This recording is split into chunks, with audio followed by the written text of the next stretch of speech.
Warlord Thexar stood on the bridge of his flagship, the Crimson Talon, watching stars streak past the view screen.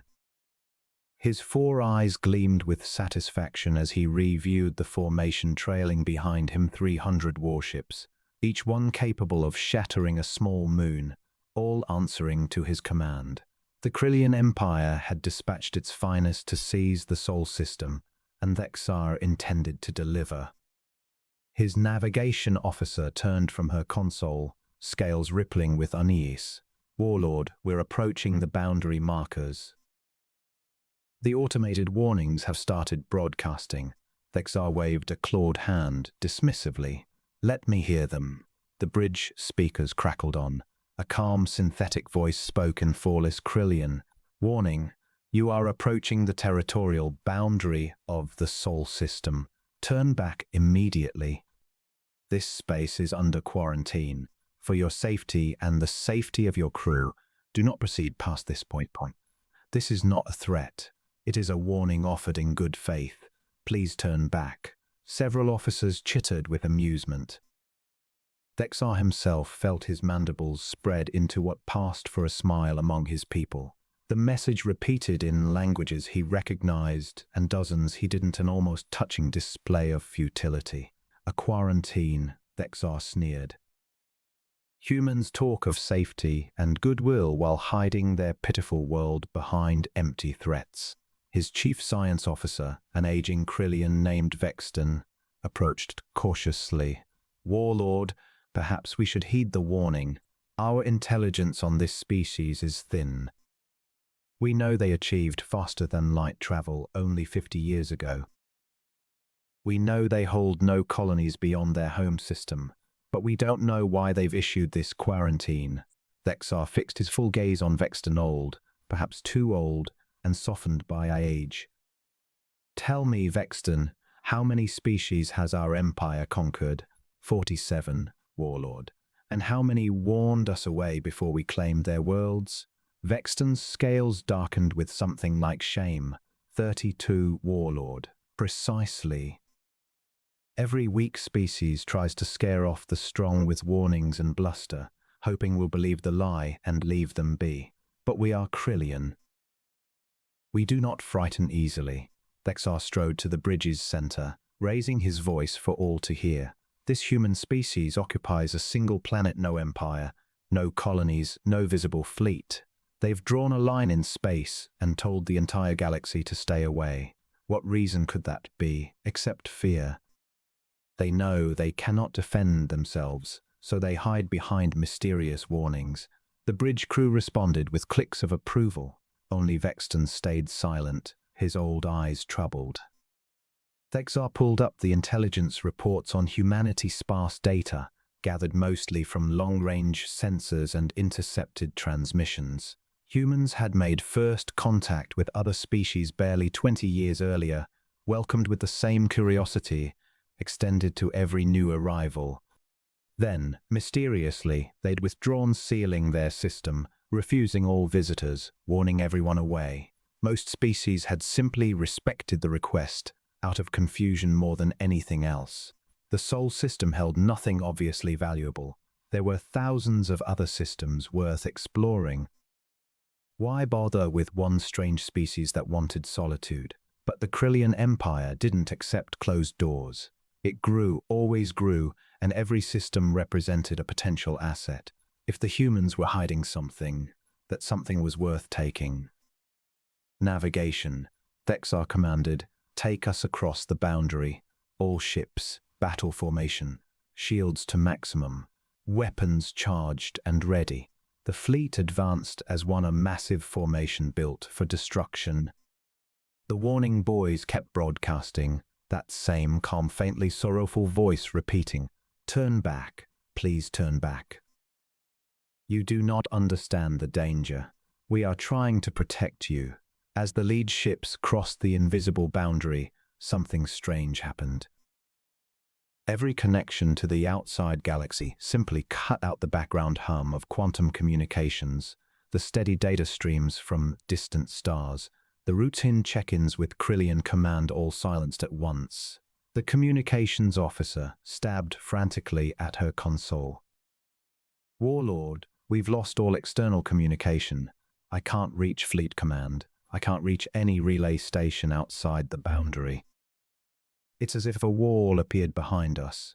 Vexton's claws flew across his science station. Warlord, I'm detecting unusual energy patterns across this entire region. The quantum fabric of space itself shows signs of manipulation. This isn't natural. Thexar felt the first flicker of doubt stir in his heart, then crushed it instantly. The humans have deployed some kind of jamming field. Clever, but useless. They can't jam our weapons. Navigation, set course for the inner system. We'll press on to their homeworld and show them exactly what happens when they defy the Empire. The fleet pushed deeper into human territory. Hours became days. They encountered nothing but empty, silent space, no defense platforms, no patrol craft, no minefields or weapons installations. The region felt eerily abandoned. Where are they? The tactical officer muttered, scanning her displays over and over. There should be something. Border defenses, monitoring stations, something. Thexar paced the bridge, his confidence slowly curdling into irritation. The humans were toying with him. They had to be watching, had to be planning something. But what? On the third day past the border, 3 scout ships were sent ahead to survey faster. They jumped to FTL and vanished from sensors, scheduled to report back within 6 hours. 6 hours passed, then 12, then 24.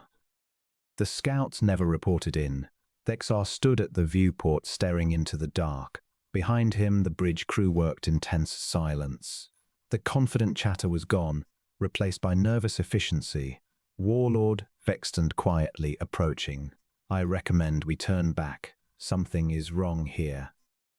The energy patterns keep intensifying. Ship sensors are failing in ways I can't explain. The crew is reporting strange sightings, shadows moving in empty corridors, sounds with no source. And now 3 ships have vanished without a trace. Thexar rounded on him furiously. We do not retreat. We do not show fear. We are Krillian apex predators of this galaxy. A few sensor glitches and missing scouts will not send us running home like frightened hatchlings. Even as he spoke, though, Thexar felt something rare in his long military career: doubt. A cold thread of uncertainty crawling up his spine. The humans had warned them repeatedly, calmly, without anger or threat, almost with sadness, as though they already knew what was coming and desperately wished to stop it. What did the humans know that the Krillian Empire didn't? He pushed the thought away and turned to navigation. Continue on course. All ships maintain formation. We reach the human homeworld within the week. Prepare the invasion force. The fleet pressed forward through the silent dark, unaware they'd already crossed a point of no return. Behind them, the warning buoys kept broadcasting into the void, patient, sorrowful, waiting for the next fleet that would ignore their words.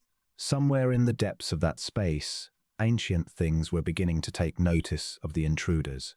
Patient things. Things that had waited millions of years and could wait millions more. But they wouldn't need to wait much longer. The Krillians had made their choice. Now they would face what came next. Ghosts in the dark. 2 weeks had passed since the Krillian fleet crossed into human territory. 2 weeks, traveling through empty, silent space. Thexar stood at his command station, reviewing sensor logs that made less sense with each passing day. The fleet had slowed considerably. After losing the scouts, Thexar had ordered a tighter, more cautious formation, all 300 ships within quick-sup range of one another. Not the aggressive push he'd envisioned, but even his pride had limits. Report, he commanded. Sensor Officer Pexra, a young Krillian, looked up with troubled eyes. Warlord, the anomalies continue. Long-range sensors detected what looked like a space station 3 hours ago. When we approached, there was nothing. Empty space. That's the 7th phantom reading this week. Equipment failure, Thexar said, though his voice lacked conviction. All arrays show perfect function, Warlord. I've run diagnostics 17 times. The equipment works correctly. It's detecting something, but when we arrive, that something is gone. Or perhaps it was never there at all. Vexton emerged from the science lab looking far older than his years, having barely slept since crossing the border. Warlord, I need to show you something. Thexar followed him to the science station, where Vexton pulled up a three-dimensional map of their traveled route through the system's outer reaches. These red dots mark the phantom readings. At first I assumed random glitches, as you suggested. But look at the pattern. Thexar studied the map. The dots seemed scattered at a glance, but the longer he looked, the clearer it became. They formed a loose spiral around the fleet's path, like something circling them, staying just out of direct contact. They're watching us, Vexton said quietly. Something is tracking our movement, appearing and vanishing, testing our sensors, perhaps studying us. Then why not attack? Thexar demanded. If human forces are shadowing us, why not engage? We're deep in their territory. This would be the perfect ambush. Vexton paused for a long moment. Warlord, I don't believe these readings belong to human ships at all. Before Thexar could respond, alarms blared across the bridge. The communications officer shouted over the noise, Warlord, we're receiving a distress signal not from our fleet. Unknown signature. Location, 3 million kilometers ahead. Warlord, whatever's transmitting it isn't moving. Thexar decided quickly. Take us there. Battle stations. All weapons ready. The fleet closed on the signal. As they approached, sensors began painting a picture of something massive drifting in space. When visual confirmation finally came through, the bridge fell silent. A ship floated before them, dead and dark but not human. The design was utterly alien, its angular surfaces bending light in strange ways. The hull was enormous, easily twice the size of Thexar's flagship. Can you identify the species? Thexar asked. Vexton worked his console, cross-referencing the design against every known species in the galactic database. After several minutes, he looked up, confused. Warlord, this ship matches nothing on record. The design is entirely unique. That's not the strangest part.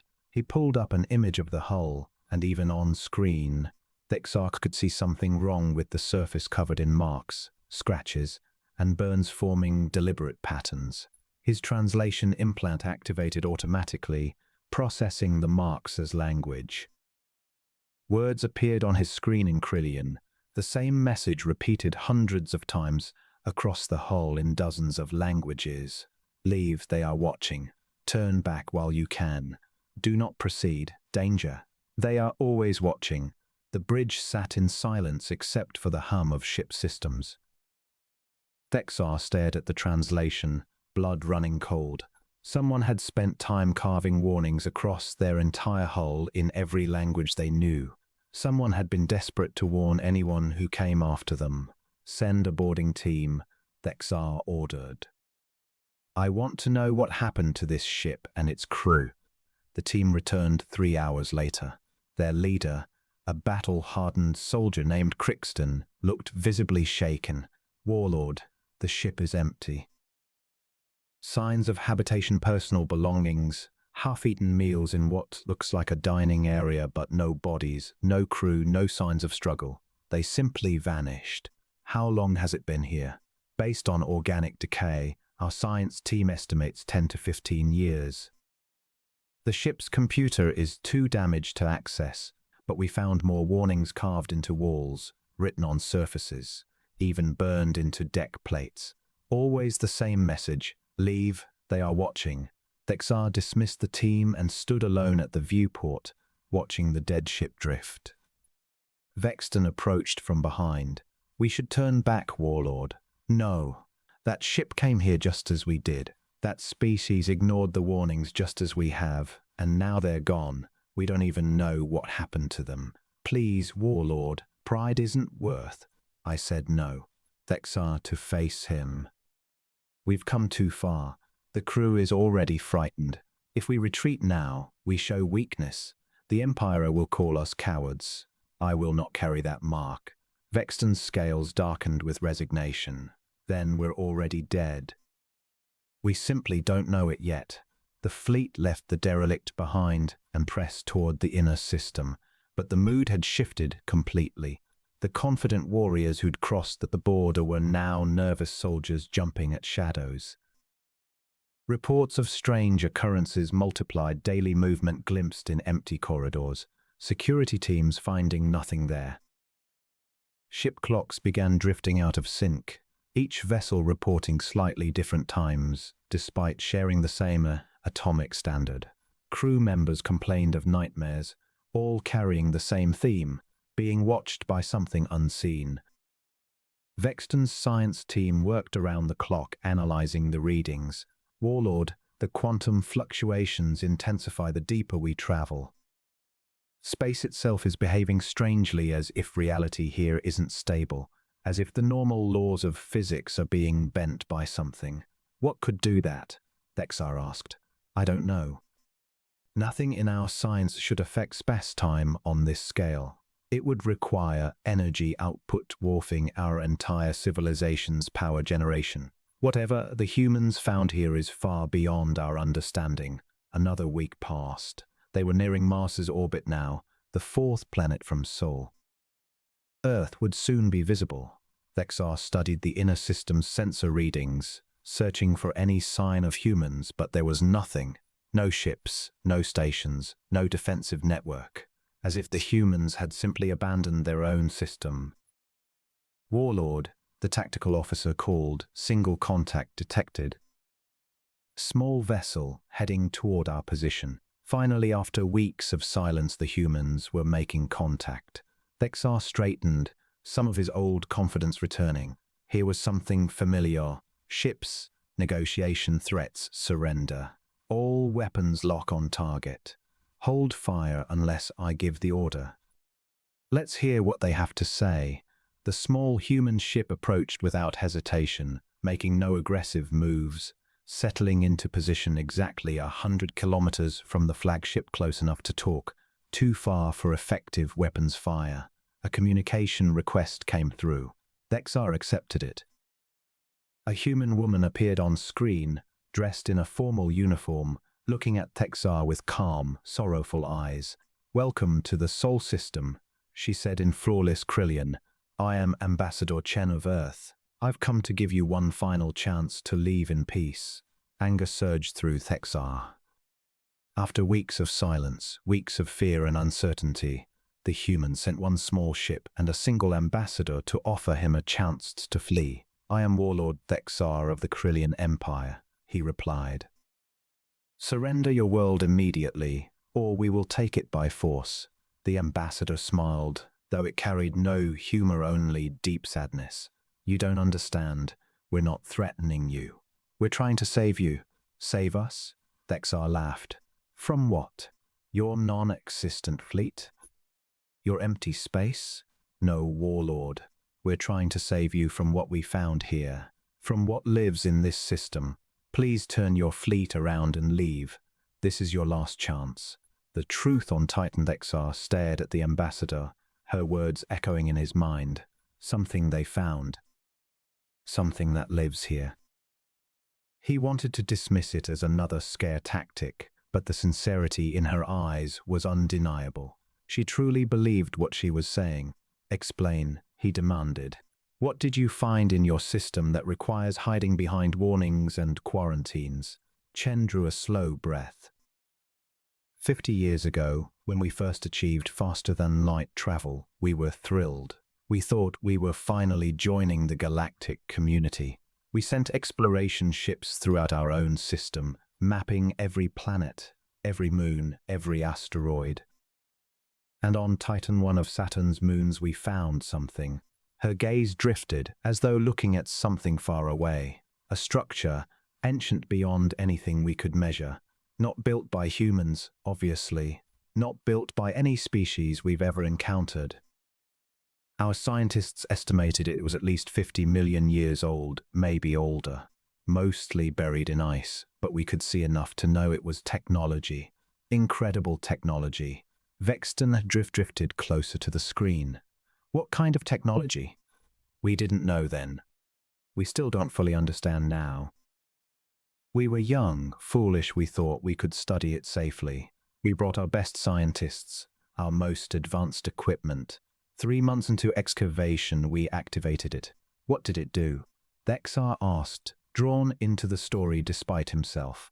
It woke up, Chen said simply. The structure wasn't just technology, it was part of something far larger. A network spanning this entire star system, a defense grid built by whoever lived here before. Before humanity, before the dinosaurs, before complex life existed on Earth, this system belonged to someone else. And they left their security system behind. Thexar felt his scales prickle. What happened when it woke? It killed 17,000 people in the first 24 hours. Her voice stayed flat, emotionless, as though she'd told this story too many times. Our research station gone. Ships in orbit gone. Every human installation on Titan gone. The system identified us as a threat and began eliminating us. It would have sterilized Earth entirely if we hadn't found a way to communicate with it. You communicated with an ancient security system? Vexton asked, scientific curiosity briefly overtaking his fear. Eventually. It took 2 years and cost millions of lives. But we finally made it understand we weren't invaders, we were natives of this system. We evolved here, on Earth. This is our home. The system accepted that, after enough proof and enough deaths, it stopped attacking us. But it won't deactivate. It cannot deactivate. It was built to defend this system, and it will continue defending it until the stars themselves burn out. Thexar leaned forward. And it attacks anyone who enters your space? Not exactly, Chen said. The system is intelligent after a fashion. It observes. It learns. It judges intent. A ship that approaches peacefully, respects our borders, and leaves when asked, the system does nothing. We've turned away hundreds of curious ships over the years. None were harmed. But a ship that crosses our borders with hostile intent, that ignores our warnings, that threatens us or refuses to leave, she trailed off. Then what? Thexar demanded. Then the system classifies that ship as a threat, and it eliminates threats, Warlord, completely, perfectly. Without mercy or hesitation. That's why we established the quarantine. That's why we beg every species to stay away. We're not hiding weakness. We're trying to protect you from a weapon we cannot control. Thexar sat back in his chair. He wanted to call her a liar, dismiss this as human propaganda. But something in his gut told him she was telling the truth. The empty space, the phantom readings, the derelict ship covered in desperate warnings, the constant sense of being watched. It all fit. You expect me to believe, Thexar said slowly, that an ancient defense system controls your entire star system, and you're powerless against it. We're not powerless, Chen corrected. We've learned to coexist with it. It doesn't attack us because we belong here. But you belong here, Warlord, and you've crossed our borders with weapons armed and threats spoken.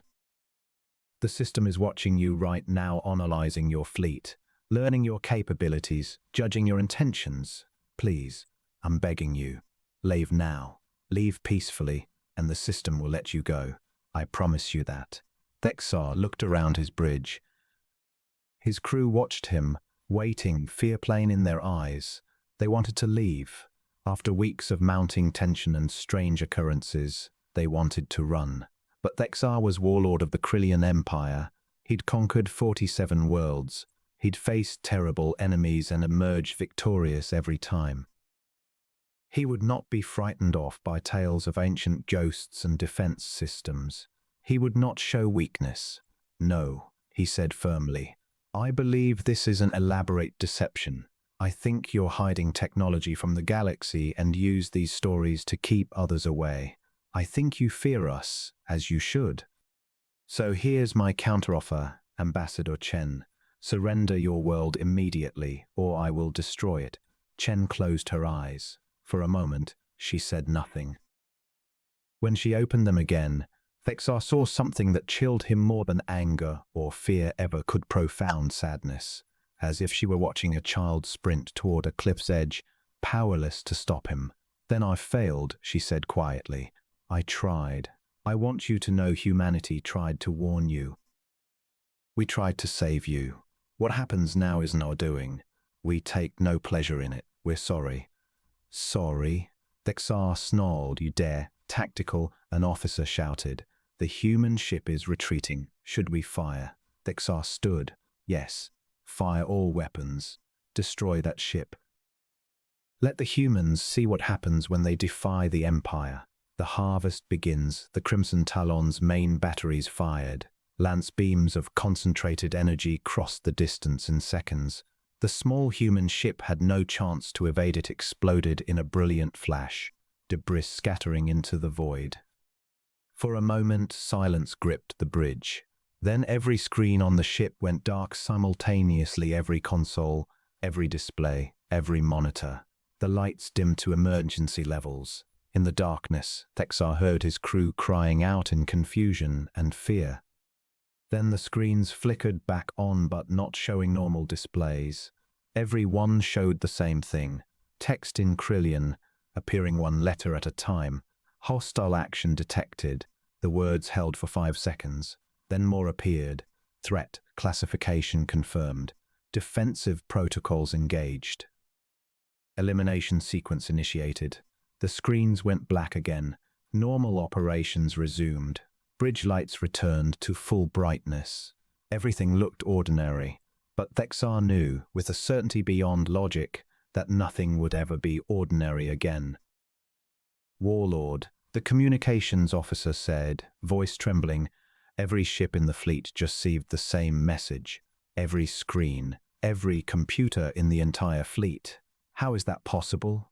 Thexar demanded. Our systems are isolated. Each ship runs independent computers with no external connection. Nothing should reach all of them at once. Vexton worked frantically at his station. Warlord, quantum fluctuations just spiked by a factor of 10,000. Space itself is warping around us. I'm detecting massive energy buildups throughout the system. This is impossible. The readings exceed anything our science can explain. Turn the fleet around, navigation barked. Full retreat. Get us out of this system now. Turning, Warlord. Setting course for the border. All ships acknowledging the retreat order. The massive Krillian fleet began turning. 300 warships moving as one. They would run. No shame in retreating from an unknown threat. They'd return to Krillian space, report what they'd found. Let the Empire send researchers, diplomats, specialists. This wasn't a military problem anymore. It demanded something else entirely. But even as these thoughts formed, Thexar looked at the sensor display and felt his blood turn to ice. Ships at the rear of the formation were disappearing, not exploding, not breaking apart, simply vanishing from every sensor as though they'd never existed. One moment there, transponders broadcasting, crews alive and terrified. The next, nothing. Empty space where a ship had been. Warlord, the tactical officer screamed. We've lost 17 ships in the last 30 seconds. They're just gone. I can't explain it. They're not being destroyed, they're being erased. Thexar watched in horror as the count climbed. 20 ships gone. 30. 40. Whatever hunted them moved through the fleet like a predator through prey, taking vessels one at a time. Maximum speed, he ordered. All power to engines. We have to reach the border. But deep down, he already knew the truth. The ambassador had tried to warn him. The humans had tried to save them. And in his arrogance, his pride, he had doomed his entire fleet. The bridge of the Crimson Talon descended into chaos. Officers shouting over one another as alarms screamed from every console. Thexar stood at the center of it, watching his fleet die on the tactical display. 50 ships gone. 60. 70. Warlord, the Iron Scale, reports contact with unknown hostiles. The communications officer called. They say shapes are moving outside their hull, geometric patterns that hurt to look at. Their sensors can't identify them. They're requesting instructions. Before Vexar could respond, the Iron Scale's transponder blinked out. Another ship gone. 3,000 crew erased in an instant. Warlord, multiple ships reporting the same sightings, things moving in space around them. Crews can't describe them properly, shapes that don't make sense, existing in dimensions and our eyes weren't meant to perceive. Vexton stumbled across the bridge, struggling against the ship's violent maneuvers. Warlord, you need to see this. The disappearing ships follow a pattern in their positioning. The system isn't taking them randomly, it's working from the outside in, like peeling fruit. Methodical. Efficient. Can we fight it? Vexar demanded. Can we shoot these things? With what weapons? We can't even see them clearly. Our sensors detect nothing until the ships vanish. Warlord, I don't think these entities exist in normal space. They phase in and out of our reality. That's why we can't target them. 100 ships gone. 100 vessels and 300,000 crew members vanished into nothing. The fleet ran at maximum speed now, engines pushed past safety limits. It didn't matter, they couldn't outrun what was hunting them. A transmission came through from the Death Jaw, one of the fleet's heavy cruisers. The captain's face appeared on screen, and Vexar barely recognized him, scales bleached white with fear, eyes wide and unfocused. Warlord, we're abandoning ship. The things are inside the Death Jaw. They came through the hull without breaching it. They're moving through the corridors. My crew is seeing impossible things. One of my engineers shot himself, rather than look at what was coming for him. We're taking the escape pods. The transmission cut off. The Death Jaw's transponder kept broadcasting for another 10 seconds, then went dark. The escape pods never launched. The entire ship and everyone aboard simply gone. Warlord, the tactical officer whispered, we've lost 150 ships, half the fleet gone. We're still 4 days from the border at current speed. 4 days. They would never make it. Vexar knew this with absolute certainty. Whatever hunted them would take every ship long before they reached safety. His console beeped a priority message from one of the remaining science vessels. Warlord, this is Chief Scientist Ralik aboard the Explorer.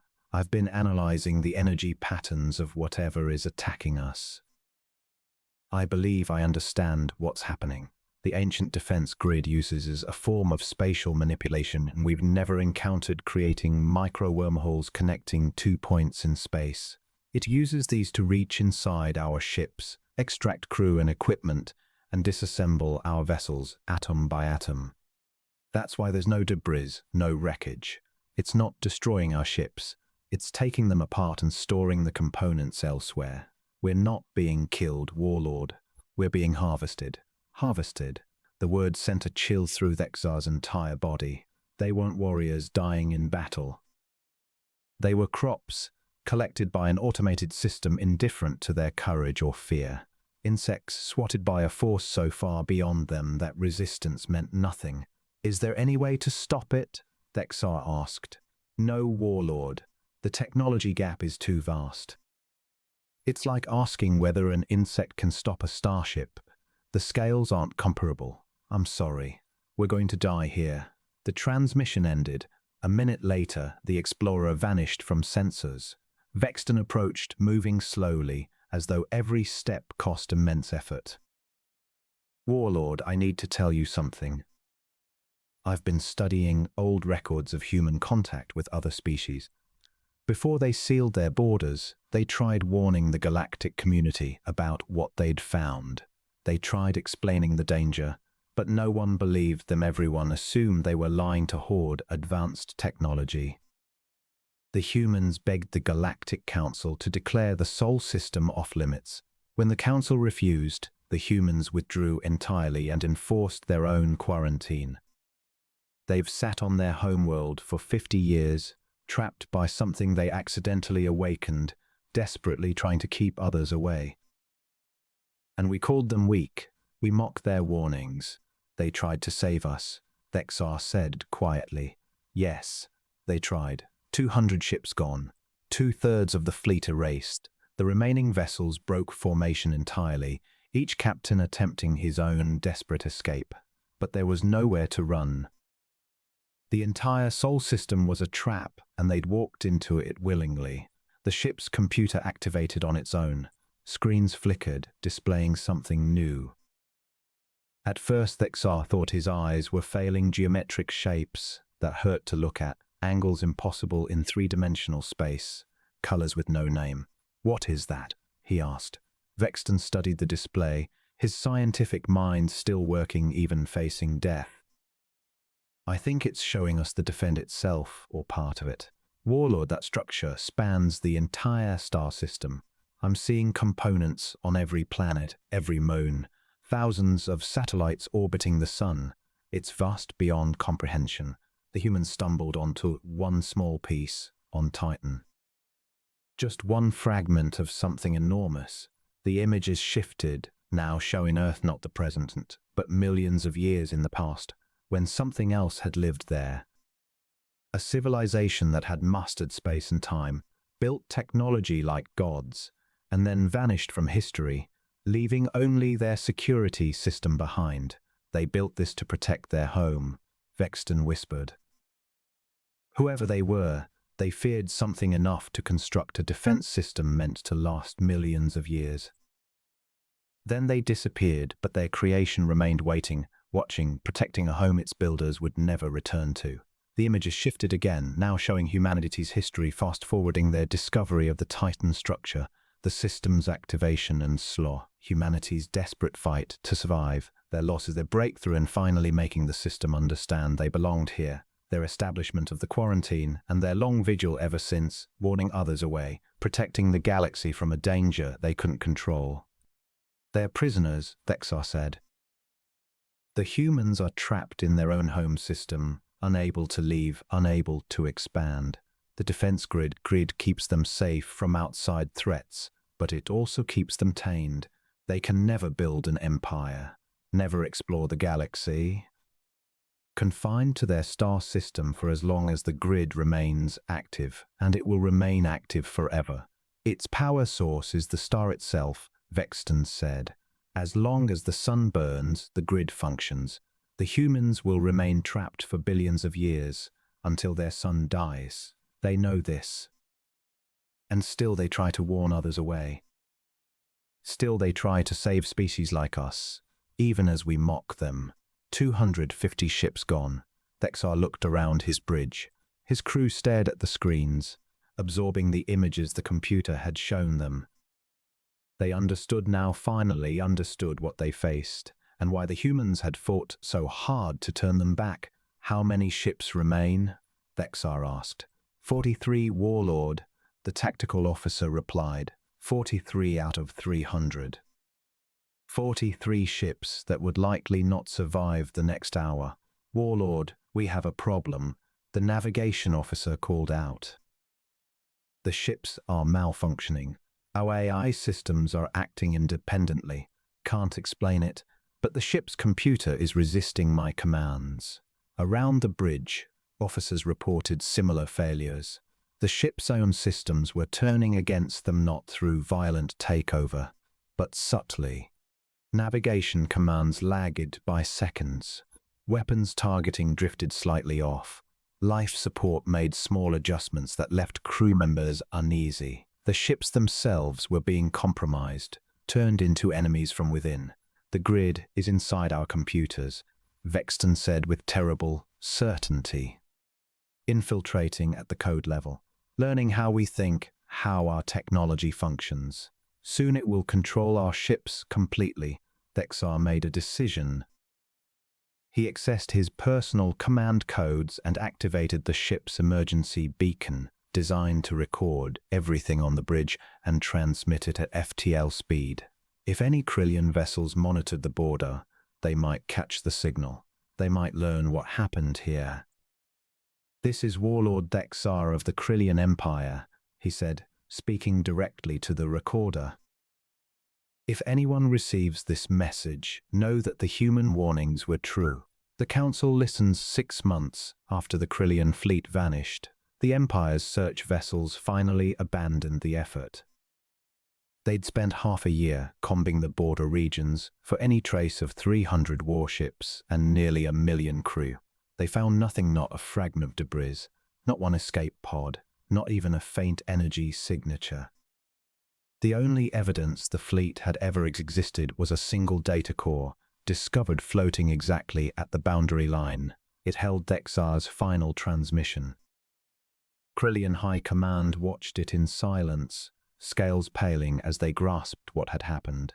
Emperor Krix stood before the assembled admirals in the war room. The recording played out behind him, ending abruptly with Dexar's warning cut short. The room stayed silent for a long time. "How is this possible?" one admiral finally asked. 300 ships, our finest vessels, our best warriors all gone without a trace. "It's possible because we underestimated what we faced," the Emperor said quietly. "Warlord Dexar was one of our greatest military minds. He conquered 47 worlds, never lost a battle in his entire career, and something in the Sol system erased his entire fleet as if they were children's toys. Perhaps it's human propaganda," another admiral suggested weakly. "Perhaps they captured the fleet somehow and staged this recording to frighten us." The Emperor turned cold eyes on him. "Do you truly believe that? A species that has never expanded beyond its home system, with no visible military, somehow captured 300 warships without a fight? You think they coerced Dexar into recording that message? Look at his face. That is not a warrior being forced to speak. That is a warrior who has glimpsed something beyond his understanding and knows he is about to die." Silence fell again. "What do we do, Emperor?" the Chief Admiral asked. Emperor Krix made a decision that would reshape the Krillian Empire. "We do exactly what Dexar asked in his final message. We spread the word. The Sol system is forbidden. Any Krillian ship approaching the human border will face court-martial. We will respect their quarantine, and we will tell every species we encounter what happened to our fleet." Not everyone believed the Krillian warning. The Vendrix Federation, a militant species famous for aggressive expansion, laughed the story off as Krillian propaganda cover story for a humiliating defeat. 3 months after the Krillian announcement, the Vendrix sent their own fleet into human space. 57 ships entered the Sol system. None returned. The Zartan Collective tried next, a species that prided itself on scientific superiority, confident they could study the human defense grid, understand it, and overcome it. They sent research vessels escorted by warships, determined to unlock the secrets of the Sol system. 112 ships entered. None returned. After the Zartan vanished, fewer species dared test the warnings. But some still tried pirates, hoping to raid what they assumed was an undefended system. Explorers chasing discovery, religious zealots convinced the warnings were tests of faith, mercenaries hired by corporations curious about human technology. Every ship crossing the border with hostile intent disappeared. Every ship approaching peacefully and heeding the warnings was turned away safely, met by human ambassadors pleading with them to leave. The galaxy began to understand. The humans hadn't lied. They weren't hoarding advanced technology for themselves. They were trapped in their own home system by something ancient and terrible, something entirely beyond their control, and they were desperately trying to spare others the same fate. 8 months after the Krillian fleet's disappearance, the Galactic Council convened an emergency session. Representatives from 200 species gathered to address the crisis. The chamber buzzed with nervous conversation as the council leader called for order. "We are here to address the situations surrounding the Sol system and the human species," the leader announced. We've received reports of 17 separate incidents where fleets entered human space and failed to return. Total loss of life is estimated at over 3 million sentient beings. We can no longer ignore this crisis. A representative from the Taleric species rose. We should send a massive coalition fleet, thousands of ships from dozens of species. Whatever defends the Sol system cannot possibly destroy us all. We overwhelm it with numbers. And how many millions more should die for your pride? Another representative shot back. The humans have been warning us for 50 years. 50 years, begging us to stay away, trying to protect us. And we called them weak. We called them liars. How many more fleets must vanish before we finally listen? The debate raged for hours. Some species wanted vengeance for lost ships. Others wanted to understand the technology shielding Earth. A few wanted to help humanity somehow, to free them from their prison. In the end, the Council reached a decision. The Sol system would be declared forbidden space. Every species in the galactic community would be formally warned to stay away. The human quarantine would be officially recognized and enforced under galactic law. Any ship violating it did so at its own risk, with no expectation of rescue. The vote passed nearly unanimously. After the session, the Council established contact with Earth's government. A quantum communication link was set up carefully outside the border, so the defense grid wouldn't interfere. Ambassador Chen appeared on screen, looking older now, worn from years spent trying to save people who hadn't wanted saving. But she smiled when she heard the Council's decision. "Thank you," she said simply. "You don't know how many lives you've just saved. We should be thanking you," the Council leader replied. "Your species has been trying to protect the galaxy from the very beginning. We apologize for not listening sooner." "But Ambassador Chen, I must ask, is there truly no way to deactivate this defense grid? No way to free your species from this prison?" Chen's smile faded. "We've tried everything. Our best scientists have spent 50 years studying the grid. We understand perhaps 1% of how it functions. The technology is so far beyond us that we're like Stone Age humans trying to comprehend a quantum computer. Its power source is our sun. Its components are scattered across the entire star system. It repairs itself, adapts to threats, learns from every encounter. Even if we somehow destroyed one piece, the rest would compensate. So you're trapped forever." "Yes, we evolved on Earth. We belong to the Sol system. The grid recognizes this and allows us to live. But we can never leave. Any human ship attempting to cross the border is turned back. Any human trying to settle another star system is prevented. The grid has defined our boundaries and we cannot cross them. We will remain here until our sun dies, billions of years from now." The Council leader was quiet for a moment. "I'm sorry. Is there anything we can do to help?" "Just keep others away," Chen said. "Keep spreading the warnings. Every species that listens is a species we've saved. That's enough for us. We've made peace with our fate. We have a beautiful planet, a star system full of resources, and billions of years to build our civilization. We are not unhappy. We are simply contained." "You are more than contained," the Council leader said. "You are the guardians of the greatest danger in the known galaxy. Whether you wanted the role or not, you stand watch over something that could destroy us all if it ever expanded beyond your borders. The galaxy owes you a debt it can never repay." "We don't want payment," Chen replied. "We just want others to live. Tell them our story. Tell them why the borders exist. Tell them the warnings aren't threats but mercy. That's all we ask." The transmission ended. The Council leader stood alone in the empty chamber, thinking about humanity, a species that had reached for the stars and found only imprisonment. A species that had accidentally woken a sleeping god and learned to live in its shadow. A species that turned its own tragedy into protection for others, warning away anyone who came close, even those who mocked them for perceived weakness. The story spread across the galaxy in bars and trading posts, among militaries and exploration guilds, in every corner of known space.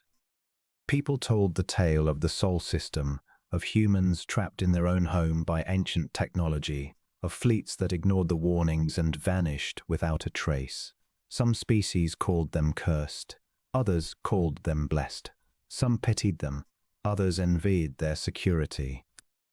But everyone eventually respected them. The border of the Sol system became the most famous boundary in the galaxy. New warning buoys were installed, broadcasting now in over 500 languages, carrying a message that had become legend across 1,000 worlds. Beyond this point lies the Sol system, home of humanity, protected by ancient technology beyond comprehension. 47 fleets have crossed these borders uninvited. 47 fleets have vanished without a trace. The humans tried to warn them. The humans tried to save them. Will you listen? And most species, in the end, did listen. Ships would approach the border out of curiosity, read the warning, see the peaceful human ambassadors waiting to turn them away, and simply leave.